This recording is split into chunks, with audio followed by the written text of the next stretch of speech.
नमस्कार दोस्तों। Railway D group में रीजनिंग का पेपर कैसा आ रहा है? तो मेरी शिफ्ट में जो क्वेश्चन आए थे वो मैं आपको बताने वाला हूँ। तो एक क्वेश्चन आया था मेरे जल प्रतिबिंब का, तो वो काफी इजी था, जल प्रतिबिंब वाला क्वेश्चन।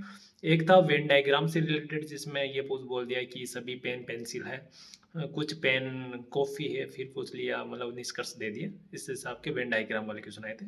और फिर मेरे दो क्वेश्चन आए थे, नंबर सीरीज आती है ना, जो जैसे बोल दिया कि आगे वाला पद क्या होगा, इस हिसाब के क्वेश्चन। जैसे कोई भी 5 लेटर दे दिए मतलब किसी सीरीज की, और आगे वाला पद क्या होगा, ऐसे सीरीज वाले क्वेश्चन आए थे।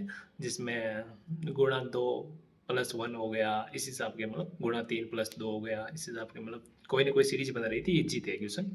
और उसके बाद में सिटिंग अरेंजमेंट के क्वेश्चन आए थे। वो तो सिटिंग अरेंजमेंट के लगभग 4 से 5 क्वेश्चन आ रहे हैं, जिसमें आपको गोल चेयर के चारों तरफ बिठाने। और मेरे जो भी क्वेश्चन आए थे उनमें लगभग 7 मेंबर थे, सभी में 7-7 मेंबर थे। और गोल चेयर के चारों तरफ बिठाना था। और फिर पूछा गया था कि एक के बाईं तरफ दूसरा कौन है, या ए और सी के बीच में कितने लोग बैठे हैं। तो उसमें जैसे नाम दे रखा था, ए बी सी डी नहीं दे रखा था, ऐसे बोल दिया है कि रमेश और महेश के बीच में कितने लोग बैठे हैं, या बोल दिया है कि रमेश के बाईं तरफ दूसरा कौन है। इस हिसाब के क्वेश्चन थे। तो ये 4 क्वेश्चन ये आए थे। और लगभग 4-5 क्वेश्चन हर शिफ्ट में आ रहे हैं ऐसे क्वेश्चन। तो इस टॉपिक को तो आप अच्छे से देख के चले जाना, सिटिंग अरेंजमेंट वाले, गोल चेयर के चारों तरफ बिठाने वाले थोड़ी प्रैक्टिस कर लेना। काफ़ी इजी क्वेश्चन है, बट फिर भी थोड़ा टाइम कम लगेगा यदि आप प्रैक्टिस करके रखोगे पहले से तो। और उसके बाद में आया था कोडिंग डिकोडिंग का क्वेश्चन। तो कोडिंग डिकोडिंग में जैसे कोई भी जैसे कोडिंग डिकोडिंग वाले तो नॉर्मली जैसे आप, या तो हो सकता है कि जैसे ए और जेड का बी और वाई, इस हिसाब से ऐसे वाले क्वेश्चन हो गए। या मतलब पहला और लास्ट वाले को एक्सचेंज कर दिया, इस हिसाब के मतलब कोडिंग डिकोडिंग थोड़ा इजी थे, ज़्यादा हार्ड नहीं थे। तो कोडिंग डिकोडिंग के क्वेश्चन आप देख सकते हो, लगभग 3 से 4 क्वेश्चन आते हैं हर शिफ्ट में। मेरे शिफ्ट में लगभग 3 क्वेश्चन थे। और फिर एक आया था मतलब डायरेक्शन और डिस्टेंस के क्वेश्चन आए थे सबसे ज़्यादा, जिसमें लगभग 3 से 4 क्वेश्चन होंगे डायरेक्शन और डिस्टेंस के। जिसमें ये बोल दिया कि जैसे राम बिंदु ए से उत्तर की तरफ जाता है 5 किलोमीटर, फिर बाईं ओर तरफ मुड़ के 10 किलोमीटर चलता है, फिर दाईं तरफ मुड़ बाईं तरफ वापस मुड़ के 3 किलोमीटर जाता है, तो लास्ट में वो वापस बिंदु ए पर पहुंचने के लिए कितने डिस्टेंस और किस डायरेक्शन में। तो ऐसे क्वेश्चन आए थे। तो वो भी ज़्यादा हार्ड नहीं थे, बट लगभग 3 क्वेश्चन आए थे मेरी शिफ्ट में, और हर शिफ्ट में आ रहे हैं। तो ये भी आप देख के जा सकते हो, क्योंकि इस टॉपिक से भी ज़्यादा क्वेश्चन आ रहे हैं। इसके अलावा आए तो वेन डायग्राम वाला, आपको मैंने बता दिया होगा। वेन डायग्राम के क्वेश्चन आया था, जिसमें वही जैसे सभी पेन पेंसिल है, इस हिसाब के क्वेश्चन।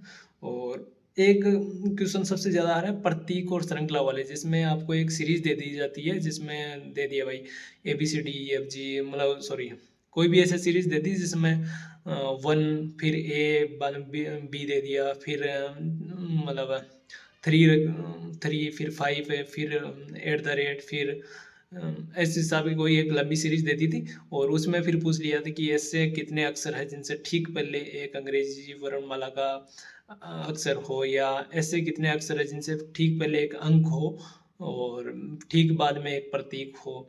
या ऐसा पूछ लिया कि ऐसे कितने अंक है जिनसे ठीक पहले एक अंग्रेजी वर्णमाला का अक्षर हो और ठीक बाद में एक प्रतीक को। इस हिसाब के क्वेश्चन आए थे। तो वो लगभग 3 से 4 क्वेश्चन हर शिफ्ट में आ रहे हैं, और काफ़ी ज़्यादा वेटेज आ रहा है। तो इनको थोड़ा सा टाइम लेके कर लेना है, क्योंकि ये क्वेश्चन गलत होने के चांस ज़्यादा होते हैं।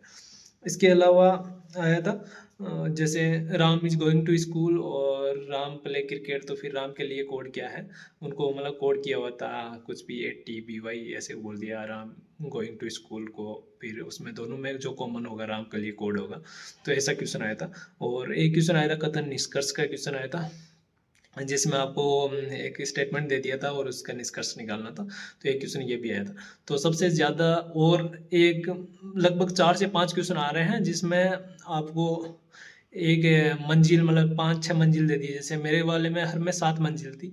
तो 7 मंजिल में जैसे बी सबसे ऊपर वाली मंजिल में रहता है, और ऐसे बोल दिया कि सी से ऊपर केवल एक आदमी रहता है। इस हिसाब से देखिए, फिर बोल दिया कि चौथी मंजिल में कौन रह रहा है, या सी से नीचे कितने लोग रहते हैं। इस हिसाब के क्वेश्चन लगभग 3 से 4 क्वेश्चन यहाँ से आ रहे हैं। तो सबसे ज़्यादा वेटेज इन्हीं से आ रहा है। एक तो वो श्रृंखला वाले क्वेश्चन आ रहे हैं, जिनमें पूछा गया है कि जैसे कि ऐसे अंग्रेजी वर्णमाला के अक्षर जिनसे ठीक पहले एक सम संख्या हो और ठीक बाद में एक प्रतीक हो। तो ऐसे क्वेश्चन लगभग 3 से 4 क्वेश्चन आ रहे हैं। मेरी शिफ्ट में 4 क्वेश्चन तो इसी से आ गए थे और 4 क्वेश्चन ही उसी से आ गए थे जिसमें वो आप मंजिल पे बिठा रहे हो, ए मंजिल पर मतलब पहली मंजिल पे कौन बैठा है। जैसे ए बी वो अभी आपको बताया जैसे 7 मंजिल दे दी और 7 ही मेंबर दे दिए और फिर बोल दिया है कि सबसे ऊपर कौन बैठा है या ए और सी के बीच में कौन बैठा है, इस हिसाब के क्वेश्चन थे। और एक जो गोल चेयर की चारों तरफ बिठाते हैं वो लगभग 4 क्वेश्चन आए थे जिसमें गोल चेयर के चारों तरफ बिठाना था और फिर बोल दिया कि एक के बाईं तरफ दूसरा कौन है या वैसे बोल दिया। उसमें ए बी सी डी नहीं देके नाम दे रखा था, जैसे रमेश के बाईं तरफ दूसरा कौन है या रमेश के दाईं तरफ दूसरा कौन है, इस हिसाब के क्वेश्चन आए थे जिसमें भी 7-7 मेंबर को बिठाना था चेयर के चारों तरफ। और ये कोडिंग डिकोडिंग वाले भी इजी आ रहे हैं। और तो ब्लड रिलेशन का क्वेश्चन भी आया था जिसमें इजी था, ब्लड रिलेशन वाला क्वेश्चन भी, जिसमें प्लस का मतलब होता है ए बी का पिता है, माइनस का अर्थ ए बी की माँ है, इस हिसाब के क्वेश्चन थे। और फिर आपको एक दे दिया ए प्लस बी माइनस सी, फिर बोल दिया ए और सी का रिलेशन क्या है।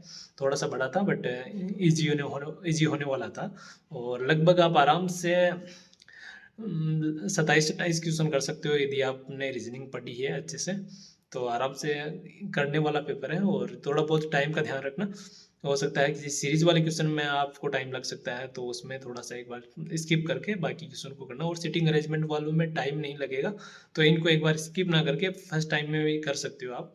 और जो बिठाने वाले हैं मंजिल पे वो क्वेश्चन भी अच्छे से देख के जाना। और ये एक सीरीज वालों की प्रैक्टिस कर लेना जिनमें ये बोला गया ना कि जैसे पहले प्रतीक हो बाद में सम संख्या हो, ऐसे कितने जोड़े हैं, इस हिसाब के क्वेश्चन पूछे गए हैं। और लगभग 2 क्वेश्चन वो आए थे जैसे कि राम कोई दे दी, एक लाइन दे दी जिसमें आगे से 17वें स्थान पे है और उससे पीछे से उसकी रैंकिंग मतलब 20वीं है, तो टोटल कितने होंगे, लाइन में टोटल कितने मेंबर होंगे। तो इस हिसाब के क्वेश्चन भी आए थे 2, तो वो भी काफ़ी इजी थे। जैसे कोई भी मतलब नॉर्मल से क्वेश्चन थे जिसमें आगे से रैंकिंग दे दी, पीछे से रैंकिंग दे दी और टोटल मेंबर पूछ लिए, ऐसे क्वेश्चन थे।